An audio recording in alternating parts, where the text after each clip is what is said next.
Tradology, where market logic comes first. Hello traders, welcome back to channel. आज हम इस video में बात करेंगे निफ्टी, बैंक निफ्टी और सेंसेक्स क्या लेवल्स हो सकते हैं वेडनेसडे के दिन। क्या कोई गैप अप या फिर गैप डाउन या फिर कोई फ्लैट ओपन, क्या फ्लैट ओपन हो सकता है। तो सबसे पहले हम चलते हैं गिफ्ट निफ्टी पे। गिफ्ट निफ्टी पे हम आज का ट्रेडिंग सेशन चेक कर लेते हैं कि कैसा रहा। हमें रात को ही पता चल गया था कि अच्छी खासी गैप अप ओपनिंग होने वाली है मार्केट में आज के दिन, बिकॉज ऑफ यूएस और इंडिया की ट्रेड डील की वजह से।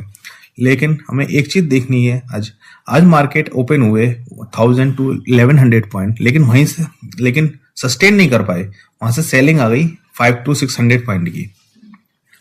तो और फिर उसके बाद साइडवेज ही मूव रहा, क्योंकि आज एक्सपायरी थी इस वजह से निफ्टी की। तो जिस समय ये वीडियो बन रही है उस समय US market flat to positive side ही ट्रेड कर रहे हैं। लेकिन अब हमें एक डायरेक्शन मिल गई है। गिफ्ट निफ्टी 25,500 के ऊपर क्लोज हो चुकी है और इस समय 25,800 के आसपास ट्रेड कर रही है। तो एक हल्के फुल्के चांसेस हैं कि कल पॉजिटिव टू फ्लैट ही ओपन हो। अब चलते हैं निफ्टी पे। निफ्टी पे हम चेक कर लेते हैं कि वेडनेसडे के दिन हमारा निफ्टी पे लेवल्स क्या क्या होने वाले हैं जो हमने निकाल रखे हैं। निफ्टी में सेम बहुत बड़ा गैप अप, लेकिन सस्टेन नहीं कर पाया। वहां से 700 पॉइंट के आसपास सेलिंग आई, कैंडल बनी, फिर वहीं साइडवेज मूव के साथ क्लोज हो गया।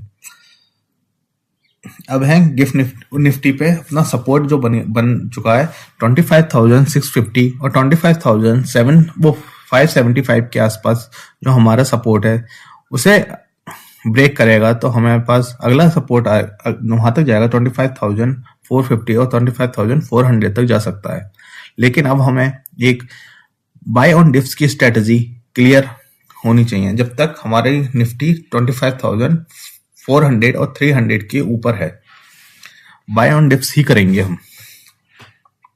अपना रेजिस्टेंस है 25,900 का, 26,050 का, और फिर उससे ब्रेक करेगा तो 26,140, फिर हमारा ऑल टाइम हाई 26,365 के आसपास जा सकता है। ये है निफ्टी के लेवल्स जो हमें वेडनेसडे के दिन कंसीडर करके चलने चाहिए। अब चलते हैं बैंक निफ्टी पे। बैंक निफ्टी पे एक बार और चेक कर लेते हैं क्या लेवल्स हैं। बैंक निफ्टी के लेवल्स हैं अपने पास 59,000 का, 800 का हमारे पास सपोर्ट है और रेजिस्टेंस है 60,200 का। और अगर रेजिस्टेंस ब्रेक करेगा 60,250 का तो 60,450, 60,600 के आसपास तक जा सकती है। सपोर्ट ब्रेक करेगा 59,880 का तो हमारे पास अच्छा खासा 59,565, 59,250 के आसपास का सपोर्ट है। वहां तक जाने की कोशिश कर सकती है बैंक निफ्टी। एक बात ध्यान रख लेते हैं, अगर कोई न्यूज आती है तो जो भी न्यूज का असर होता है वो चार्ट पे नहीं शो हो पाता, तो न्यूज ओवरलैप कर जाती है हमारे प्राइस एक्शंस को। तो इस वजह से आप जब भी न्यूज आए तो प्राइस एक्शन की जगह न्यूज ही अप्लाई हो सकती है। अब चलते हैं सेंसेक्स पे। सेंसेक्स के लेवल्स है जो हमें वेडनेसडे के दिन काम आ सकते हैं। अपना सेंसेक्स पे सपोर्ट बना हुआ है 83,421, 83,421 का अपना सपोर्ट है फर्स्ट। सेकंड सपोर्ट है अपना 82,870 का और थर्ड सपोर्ट है 82,400 के आसपास। रेजिस्टेंस है 84,210, 225, उसे ब्रेक करेगा तो 84,650, 675 के आसपास जाएगा। उसे ब्रेक करेगा तो 84,980 और 85,000 के आसपास जाएगा। उसे ब्रेक करेगा तो 85,380 के आसपास जा सकता है।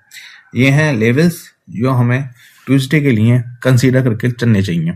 हम ट्रेड सिर्फ प्राइस एक्शन पे ही करते हैं और न्यूज अगर आती है तो हम उस दिन ट्रेड नहीं करते। ये हैं लेवल्स। अब मिलते हैं वेडनेसडे को, तब तक के लिए बाय।